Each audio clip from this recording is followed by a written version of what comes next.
بسم اللہ الرحمن الرحیم۔ السلام علیکم ڈیئر اسٹوڈنٹس، امید ہے آپ لوگ ٹھیک ہوں گے اور آپ لوگوں کی زندگی خوشیوں کے ساتھ گزر رہی ہوگی۔ ایک اور شعر کی تشریح کی طرف آپ لوگوں کو لیے چلتا ہوں۔ شعر کیا ہے؟ شعر یہ ہے: روز معمور دنیا میں خرابی ہے ظفر، ایسی بستی کو تو ویرانہ بنایا ہوتا۔ روز معمورہ یعنی روزانہ، معمورہ آبادی، بستی وہ جگہ جہاں آباد کی گئی ہو، آباد کی گئی جگہ کو معمورہ کہتے ہیں۔ دنیا میں خرابی ہے، خرابی یعنی نقص ہے، نقصان ہو رہا ہے۔ ظفر یعنی بہادر شاہ ظفر کہتے ہیں ایسی بستی کو تو ویرانہ بنایا ہوتا۔ ایسی بستی یعنی ایسی جگہ کو اگر ویرانہ بنایا ہوتا، اگر اس جگہ کو بالکل اگر نہ بنایا جاتا تو اچھا ہوتا۔ یہ جگہ اگر نہ بنائی جاتی تو یہ بات اچھی ہوتی۔ پھر تو اس کا مفہوم میں آپ کے سامنے رکھ بھی چکا ہوں ایک دفعہ۔ پھر آپ اس شعر کا مفہوم آپ سنیں کہ اس کا مفہوم کیا ہے۔ اس شعر میں شاعر کہنا کیا چاہتے ہیں؟ اس شعر میں شاعر کہنا یہ چاہتے ہیں، مفہوم اس کا یہ ہے کہ اے ظفر، دنیا میں ہر روز یعنی نئے ہنگامے ہوتے ہیں اور کہیں بھی سکون نہیں ملتا ہے کسی کو بھی۔ اس سے تو بہتر یہ تھا کہ یہ دنیا ایک ویرانہ رہتا اور انسانی زندگی کی تخلیق نہ ہوتی تو یہ بات پھر اچھی ہوتی۔ تو اس شعر کی تشریح کیا ہے؟ اس شعر کی تشریح کچھ اس طرح سے ہے۔ شاعر اس شعر میں کہنا یہ چاہتے ہیں کہ شاعر بذات خود کو مخاطب ہو کر کہتے ہیں، لیکن اصل میں یہ شعر کیا ہے؟ یہ شعر اصل میں مقطع ہے، اور مقطع اس شعر کو کہتے ہیں جس میں شاعر اپنا تخلص استعمال کرتا ہے۔ اسی وجہ سے یہ شعر کم ہی پرچوں میں شامل کیا جاتا ہے، لیکن یہ پرچوں میں زیادہ شامل نہیں کیا جاتا ہے۔ تو عام طور پر کیونکہ اس میں شاعر حضرات اپنا تخلص استعمال کر چکے ہوتے ہیں، وہ شعر جس میں شاعر اپنا تخلص استعمال کرے اس شعر کو کیا کہیں گے؟ اس شعر کو ہم مقطع کہیں گے، اور مقطع کے معنی کاٹنا، قطع کرنا، ختم کرنا۔ تو اسی وجہ سے اس شعر کی وجہ سے اس غزل کا خاتمہ کیا جاتا ہے، اور اسی وجہ سے اس کو ہم مقطع کہیں گے۔ اگر کسی جگہ پہ اگر شاعر اپنا تخلص استعمال نہ کریں اور یہ استعمال نہ کرے تو پھر کیا ہوگا؟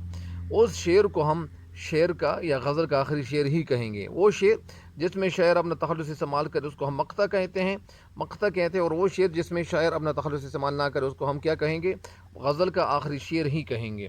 اس شعر کی تشریح کیا ہے؟ اس شعر میں شاعر بہادر شاہ ظفر خود کو مخاطب کرتے ہوئے کہتے ہیں کہ اور کہتے ہوئے کیا کہتے ہیں؟ یعنی اپنے زمانے کی بدحالی اور انتشار کا ذکر کرتے ہوئے کہتے ہیں کہ اے بہادر شاہ ظفر، اے ظفر، دنیا کی اس بستی اور آبادی میں روزانہ جھگڑے اور لڑائیاں وہ اٹھتے ہیں اور ہوتے رہتے ہیں۔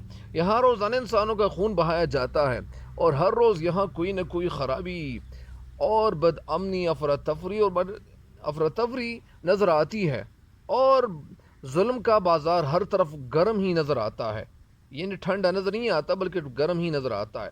کاش اس بستی اور آبادی کی جگہ کوئی ویرانہ اور غیر آباد علاقہ ہوتا تو وہ اچھا ہوتا، یہ اس سے کئی گنا اچھا ہوتا، بدرجہ اچھا ہوتا، لیکن ہوتا کچھ الگ ہو رہا ہے۔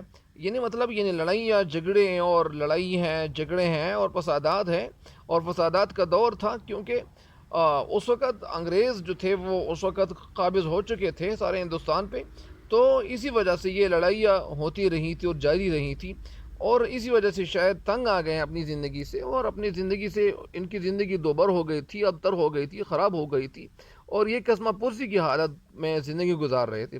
اگرچہ پیسے ان کے ساتھ زیادہ تھے، لیکن ان کو بادشاہ صرف برائے نام کے طور پر، صرف ایک نام کے طور پر ان کو بادشاہ رکھا ہوا تھا، اور کبھی کبھار تو یہ اپنے نام کو سن کر یا بادشاہ کے نام کو سن کر یعنی خود سے کچھ اور کہنے لگتا کہ یار میں تو نہ بادشاہ ہوں، نہ میرے پاس کوئی اختیار ہے اور نہ میری کوئی طاقت رہی ہے، میں تو بس صرف برائے نام بادشاہ ہوں، اور مجھے انگریزوں نے صرف ملازم کے طور پر ایک بادشاہ کے نام پر یعنی مجھے رکھا ہوا ہے۔ اور اسی وجہ سے اسے شاعر کہتے ہیں کہ کیونکہ اگر یعنی یہ دنیا اگر نہ بنائی جاتی تو اچھا ہوتا، یہ ویرانہ ہوتا، اور یہی ویرانہ وہ بہتر تو ہوتا، کم از کم کچھ نہ کچھ بہتری تو ہوتی۔ جس طرح فرشتوں کے حق میں یہ شاعر یعنی نظر آ رہے ہیں، کہتے ہوئے نظر آ رہے ہیں کہ جب وہ اللہ تعالیٰ آدم علیہ السلام کو پیدا کر رہے تھے تو اس وقت یعنی فرشتے کہنے لگے تھے، اللہ تعالیٰ کی طرف مخاطب ہو گئے تھے کہ اللہ تعالیٰ تو ایسے بندوں کو پیدا کر رہا ہے کہ یہ خور خرابہ کرے گا، زمین پہ فسادات کرے گا، کیونکہ ان لوگوں نے جنات کو دیکھا تھا۔ تو اسی وجہ سے یہ کہہ رہے ہیں کہ یہ تو خون خرابہ کریں گے، یہ کریں گے، وہ کریں گے، تو اسی وجہ سے پھر کیا ہوا، پھر اللہ تعالیٰ نے فرمایا کہ میں جو چاہتا ہوں یا جو میں جانتا ہوں وہ تم لوگ نہیں جانتے ہو یا تم نہیں جانتے ہو. تو اسی وجہ سے اللہ تعالیٰ نے یہ دنیا تخلیق کی. لیکن یہاں پہ شاعر کہنا یہ چاہ رہے کہ بہادر شاہ ظفر کے زمانے میں اصل میں انگریزوں کا راج تھا، انگریز قابض ہو چکے تھے، قبضہ کر چکے تھے. تو اسی وجہ سے کیا ہو رہا تھا، نام تو بادشاہ کا ہوتا تھا لیکن اصل میں اختیارات انگریزوں کے پاس ہی تھے. 1857 کی جو جنگ آزادی تھی وہ ناکام جنگ تصور کیا جا رہا تھا مسلمانوں کے لیے. جنگ آزادی کی ناکامی کے بعد انگریزوں نے باغیوں کو چن چن کر جو تھا وہ قتل کر دیا تھا، ختم کر دیا تھا، اور موت کے گھات اتار چکے تھے وہ. اور ہندو اور مسلمانوں سے دل کھول کر انگریزوں نے جو تھا وہ بدلہ لے لیا تھا. تو اسی وجہ سے شاعر اس وقت کو یاد کرتے ہوئے کہتے ہیں کہ یہ دنیا اسی طرح ویران اگر رہتی کم از کم تو یہاں خون خرابہ تو نہ ہوتا. اگر یہ دنیا ویران تھی تو یہ اچھی بات ہوتی تھی پھر. لیکن اس شعر کی تشریح مکمل ہو گئی ہے. لیکن بس اللہ تعالیٰ اصل میں اللہ تعالیٰ چاہتا یہ تھا کہ اللہ تعالیٰ کے حوالے سے میں نے یہ سنا ہے کہ اللہ تعالیٰ فرماتا ہے کہ میں خود چھپا ہوا خزانہ تو میں نے خود کو ظاہر کرنا چاہا، تو اسی وجہ سے میں نے اس دنیا کی تخلیق کر لی تاکہ لوگ مجھے پہچانیں. تو اسی وجہ سے یہ دنیا اللہ تعالیٰ نے تخلیق کی تاکہ ہم اللہ تعالیٰ کو پہچان سکیں اور اللہ تعالیٰ کی ہم عبادت کر سکیں. لیکن یہاں شاعر اس طرح کیوں کہتے ہیں، اصل میں یہ ناکامی جس طرح مشکلات کے بعد آسانی آتی ہیں تو اسی طرح آسانیوں کے بعد مشکلات بھی آتے ہیں. ہر انسان کو یہ چاہیے، مسلمان بندے کو یہ چاہیے کہ وہ اللہ تعالیٰ پہ مکمل تیقن کریں، مکمل بھروسہ رکھیں اور ہر وقت نماز ادا کرتا رہے اور اللہ تعالیٰ کے سامنے سجدے ریز رہیں. اور اسی وجہ سے ہر انسان کو یہی چاہیے.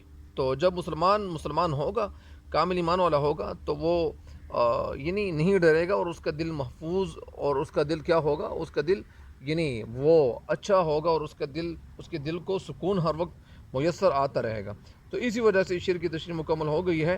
مجھے امید ہے کہ اب شعر کی تشریح سے بھی فائدہ اٹھاؤ گے. تب تک کے لیے اجازت چاہتا ہوں. اللہ نگہبان.